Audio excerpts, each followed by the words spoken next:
حضرت گلیمی شاہ صاحب، کیا نام ہے بولے ان کا؟ حضرت گلیمی شاہ صاحب، گلیمی شاہ صاحب رحمۃ اللہ علیہ سورۃ الفاتحہ کی تفسیر، سورۃ الفاتحہ کی تفسیر جو ہے آپ تین جو ہے جلدوں کی، 300 جلد کتنے ایسے جو ایک کتاب رہتی، ویسے 300، یہ تو قرآن مجید ہے، ویسے 300 کتاب مطلب بکس، ویسے خالی صرف بسم اللہ الرحمن الرحیم کے اوپر لکھی۔ بتائیے آپ کتنی، تو سوچو کتنی تفسیر نہیں ہوں گی، پھر سورہ فاتحہ الگ پوری قرآن کی نہیں لکھے،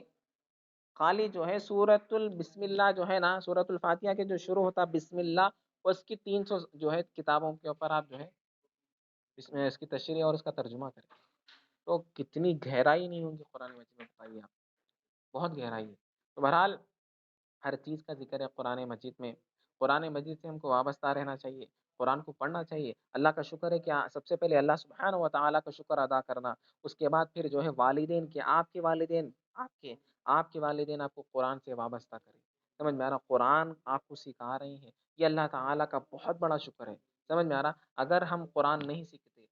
بتاؤ کہ آج کئی ایسے بچے ہیں قرآن نہیں سیکھتے ہیں، ان کے ماں باپ جو ہے وہ قرآن نہیں سکھاتے ہیں، بعد ایسے بچے بھی دنیاوی تعلیمیں نہیں سیکھتے اور دنیا دینی تعلیمیں نہیں سیکھتے، کام کرتے ہیں، کئی ایسے بچوں کو دیکھا میں جو ہے کام کرتے ہیں اور جو ہے معاشی حالت بہت پریشان ہے، معاشی حالت بہت بگڑی ہوئی ہے، گھر میں واقعی کسی کے پاس والدہ نہیں ہے تو کسی کے پاس والد نہیں ہے، کسی کے پاس والد ہے تو کسی کے پاس والدہ نہیں ہے، کرونا میں کئی ایسے لوگ چلے گئے، بچے یتیم ہو گئے، مگر جو ہے اللہ سبحانہ و تعالیٰ، اللہ تعالیٰ آپ کو توفیق عطا فرمایا کہ قرآن سے آپ قرآن کا علم سیکھ رہے ہیں، قرآن کے بارے میں آپ جان رہے ہیں، سمجھ رہے ہیں، سمجھ میں آ رہی بات؟ تو بہرحال آپ کو قرآن ایک واقعہ سناتے ہوئے آگے بڑھوں کہ قرآن سے جو وابستہ رہتا ہے، سنو بیٹے، قرآن سے جو وابستہ رہتا ہے، قرآن پر عمل کرتا ہے اور قرآن کو جو اپنے آپ پر لازم کر لیتا ہے، تو اللہ اس کی غیبی مدد کرے، اگر کوئی اس کو پریشانی بھی آ گئی تو اللہ تعالیٰ اس کی غیبی ایسی مدد فرماتا ہے وہ سوچ بھی نہیں سکتا۔ ایک بزرگ تھے، غور سے سنو، منہا نصیر الدین رحمۃ اللہ علیہ، کیا نام ہے آپ کا؟ نصیر الدین رحمۃ اللہ علیہ، بہت بڑے بزرگ ہیں، تو آپ کے تعلق سے آتا ہے کہ آپ جو ہے بہت بڑے بزرگ تھے اور دین کا کام کرے اور جو ہے بہت جو ہے فلاحی کام کرے، تو آپ کی ایک بار طبیعت خراب ہو گئی تھی، تو وہ آپ کے اوپر رکت طاری ہو گئی، جو ہے مطلب یہ کہ رکت مانے بے ہوش ہو گئے تھے آپ، کیا ہو گئے تھے؟ بے ہوش ہو گئے تھے، کیا ہو گئے تھے آپ؟ بے ہوش ہو گئے تھے، تو کتابوں میں لکھا ہوا ہے کہ آپ کے گھر والے سمجھے کہ انتقال ہو گیا، آپ کے گھر والے کیا سمجھے؟ آپ کے گھر والے سمجھے کہ انتقال ہو گیا ہے، تو لہذا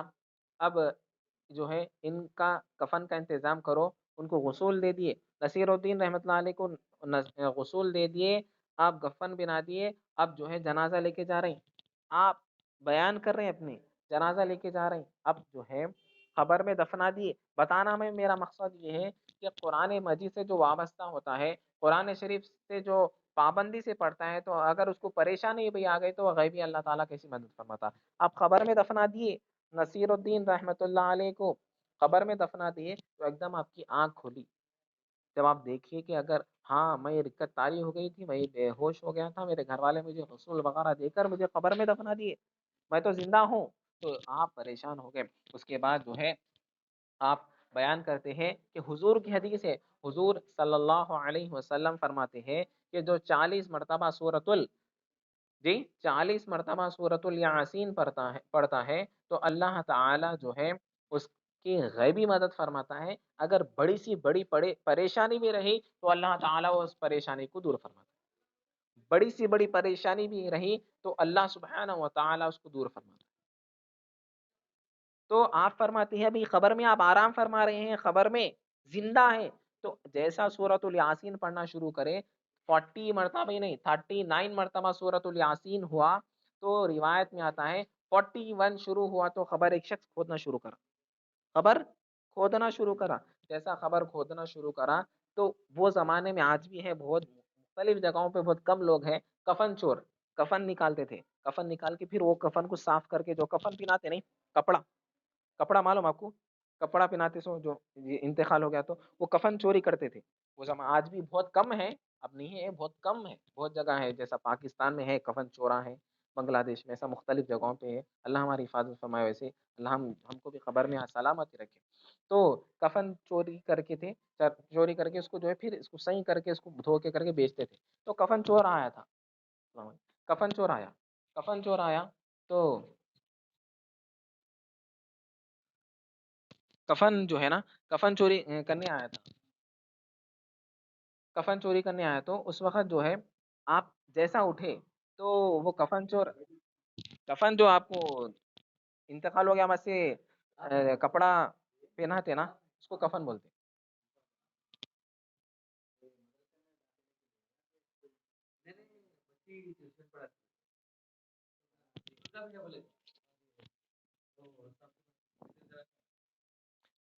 تو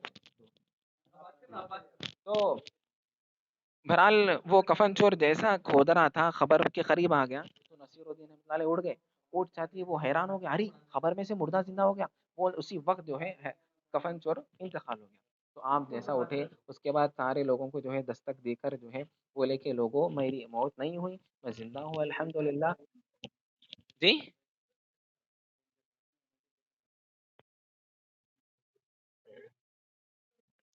وہ کفن چور کا انتقال ہو گیا، انہیں کفن چور پریشان ہو گیا، ارے مردہ زندہ ہو گیا، بلکہ اسی وقت انہیں